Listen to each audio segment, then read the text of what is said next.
नमस्कार। Life is stranger then fiction. एक ऐसा बाबा जिसका नाम आज तक किसी ने नहीं सुना था, आज सारी हेडलाइंस पर छाया हुआ है। ना कोई बड़ा नाम, ना कोई बड़ा गुरु, लेकिन फिर भी 3,000 से ज्यादा हिंदू लड़कियों का धर्मांतरण कराने का मास्टर माइंड कैसे बना, आइए इस वीडियो में जानते हैं। लोग मुझे मार देंगे जो ठाकुर के गुरके हैं। इन्हें अरेस्ट कीजिए जल्द से जल्द। पर थे अपना, लेकिन उस साइड जो मतलब ये व्हाइट हाउस बना रखा था जिसको आप लोगों ने बुलडोजर द्वारा डिमोलिश किए हो, उसको बताया जा रहा था कि शायद उधर अस्पताल के लिए अस्पताल नहीं था, ये बाबा का धर्म परिवर्तन का अड्डा था।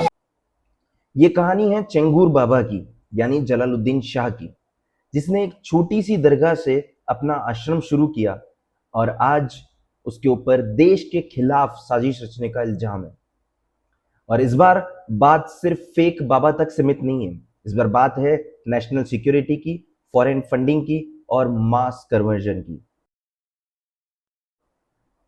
चंगूर बाबा, जिसका असली नाम है जलालुद्दीन शाह, जो साइकिल पे पहले छोटे मोटे तावीज और जेमस्टोन्स बेचा करता था, उसके बाद छोटा मोटा जादू टोना करने लगा और दरगाह के आसपास छोटी मोटी सेवा करने लगा और फिर बना पीर बाबा।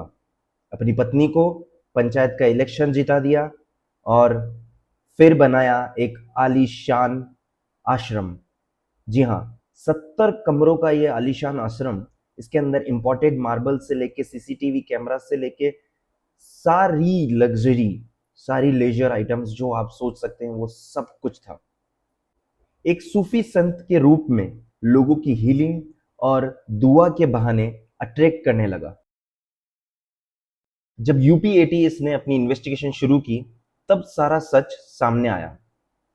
3,000 से ज्यादा लड़कियों को, हिंदू लड़कियों को कन्वर्ट किया गया। एक नीतू नाम की लड़की को नसरीन बनाया गया, जो कि आगे चलकर इस बाबा की राइट हैंड बनती है।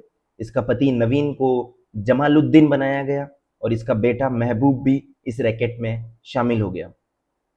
सब कुछ वेल प्लान्ड बिजनेस था। ब्राह्मण लड़कियां 16 लाख, ओबीसी लड़कियां 10 से 14 लाख और अदर कास्ट की लड़कियां 8 से 10 लाख। ये कोई स्पिरिचुअल सेवा नहीं है, ये एक rate card based religious trafficking है। ईडी और एटीएस के हाथों लगता है बाबा का असली गेम। 40 से ज्यादा बैंक अकाउंट, 100 करोड़ से ज्यादा फॉरेन फंडिंग, कंट्रीज जैसे सऊदी, दुबई और यहां तक कि पाकिस्तान से भी आता है। स्विस बैंक अकाउंट का भी जिक्र हुआ है इसमें।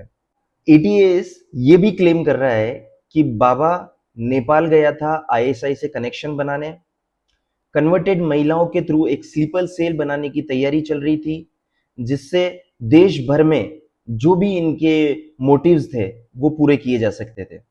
अब इस पे एनआईए भी अपनी इन्वेस्टिगेशन कर रही है।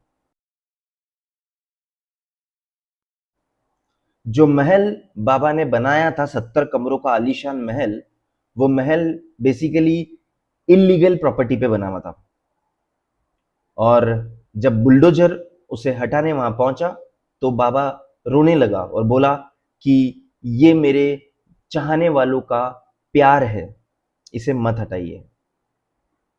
अब सवाल यह है कि ये चाहने वालों का प्यार था या अंधविश्वास का धंधा।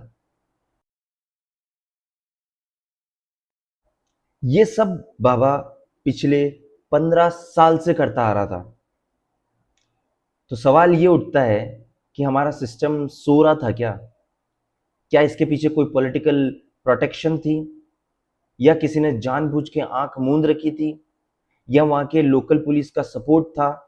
और सबसे बड़ा सवाल कि क्या ये जो 3,000 लड़कियों का आंकड़ा आ रहा है ये सही है या आंकड़ा इससे भी ज्यादा बड़ा हो सकता है?